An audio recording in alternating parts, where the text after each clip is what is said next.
on a affaire vraiment à des pyromanes. Je rappelle, parce que ce sont des choses qui ne sont jamais dites, que le père de Benjamin Netanyahou était à l'extrême droite de l'extrême droite sioniste dans les années 20 et 30.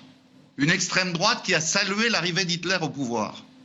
Le fils de Netanyahou a offert son visage pour une affiche du parti néo-nazi allemand AfD. Et au milieu, vous avez Netanyahou qui nous explique que Hitler ne voulait pas exterminer les Juifs. Franchement, cette dynastie est une dynastie de pyromanes d'extrême droite. Et il est temps que la communauté internationale aide les Israéliens et les Palestiniens à se débarrasser des bouts de feu.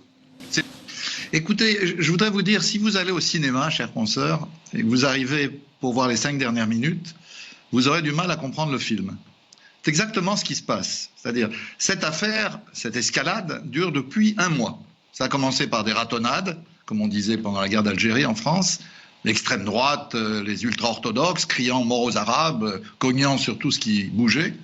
Ensuite, on a eu le député fasciste Itamar Ben-Gvir qui s'est agité pour essayer d'accélérer le vol de 13 maisons palestiniennes à Sherjara. La police a été complice et des ratonnades et de cette tentative de spoliation, et elle est intervenue sur l'esplanade, y compris dans la mosquée Al-Aqsa, où on a quand même, c'est le 3e lieu saint de l'islam, tiré des gaz lacrymogènes. Imaginez qu'on tire des gaz lacrymogènes devant le mur des Lamentations ou à Notre-Dame. Et donc, c'est à ce moment-là qu'effectivement, le Hamas répond par des tirs de missiles sur Jérusalem. Et tout cela coïncide, pour tout arranger, avec le Ramadan, d'un côté, et la fête des Israéliens pour l'annexion de Jérusalem-Est. Donc, si vous voulez, on a quand même toute une histoire qu'on ne peut pas raconter par la fin.